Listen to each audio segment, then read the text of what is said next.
அன்பான சகோதர சகோதரி தேவ பிள்ளைகளே, கிறிஸ்துவின் மனவாட்டிகளே, உங்கள் அனைவருக்கும் நம்ம ஆண்டவராக இயேசு கிறிஸ்துடைய கிருபையும் சமாதானமும் நம்மில் என்றும் உண்டாயிருப்பதாக ஆமீன். இந்த நாளிலும் பரிசுத்தாவின் வெளிப்படுத்துகிற சத்தியத்திற்காக நன்றி செலுத்துவோம். இந்த நாளில் பார்த்தீங்கன்னா, ஜெப ஆலயம், தேவ ஆலயம், இது இரண்டிற்கு உள்ள காரியத்தை பார்ப்போம். ஜெப ஆலயம் என்பது நாம் தேவனோடு பேசுவது, நமக்குள்ள வேண்டுதல்கள், விண்ணப்பங்கள், இதை நாம் அவரிடத்தில் ஜெபமாக விண்ணப்பிப்பது. இந்த இடத்துல பார்த்தீங்கன்னா, தேவன் நம்மளோட பேச மாட்டார், நாம் ஜெபத்தின் மூலியமாக அவரோடு இடைப்படுவோம். இது ஜெபாலயம். இப்போ குறிப்பாக பார்த்தீங்கன்னா,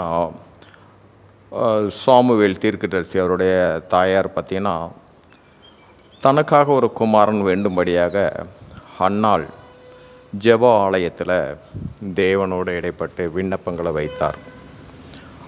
அவர் விண்ணப்பம் வைக்கும்போது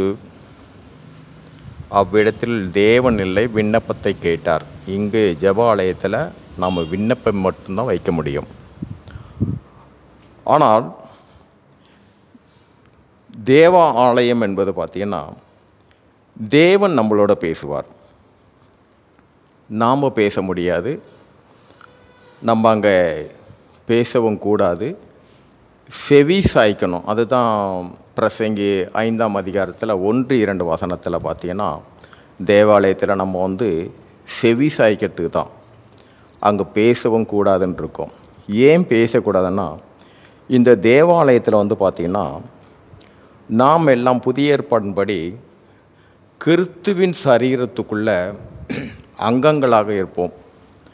ஒவ்வொருவரும் விரலாகவும், நகமாகவும், கையாகவும், காலாகவும், இப்படி கிறிஸ்துவுடைய சரீரத்தில் கழுத்து வரை நாம் எல்லோரும் ஒவ்வொரு பாகங்களாக இருப்போம். இங்கே நாம் எல்லோரும் ஒன்று கூடும்போது, சபையில் நாம் எல்லோரும் ஒன்று கூடுவோம். சபையை ஒன்று கூடுகிற இடம். இந்த இடத்துல பார்த்தீங்கன்னா, நம் ஆண்டவராகிய இயேசு கிறிஸ்து கழுத்து வரை உள்ள நம்மை, அவர் தலையான கிறிஸ்து என்னவாவார்னார், இந்த சரீரத்தோடு இணைவார். இணையும் பொழுது அங்கே என்னவாகனா, ஒரே கிறிஸ்து மாத்திரம்தான் இருப்பார். இந்த கிறிஸ்து இருக்கும்போது அவர் பேசுவார். தேவாலயத்தில் தேவன் பேசுவார், ஜெபாலயத்தில் நாம் அவரோட பேசுவோம். இங்கே அவர் எப்படி பேசுவார்னா, வார்த்தையின் மூலியமாக தான். ஏனென்றால் அவர் வார்த்தையாக இருக்கிறார். நம்ம ஆண்டவராக இயேசு கிறிஸ்து வார்த்தையாக இருக்கிறனால அந்த வார்த்தையின் மூலிமா, வார்த்தை என்னவான வசனமாக இருக்குது, வசனம் என்னவா சத்தியமாக இருக்குது. இந்த வார்த்தை எப்படி வெளிப்படும் என்றால், அங்கு கிறிஸ்து இருப்பார், வார்த்தை ஊழியக்காரன் மூலியமாக வெளிவரும். இதுதான் இந்த இரண்டுக்குள்ள காரியம். ஜெபாலயம், தேவாலயம்.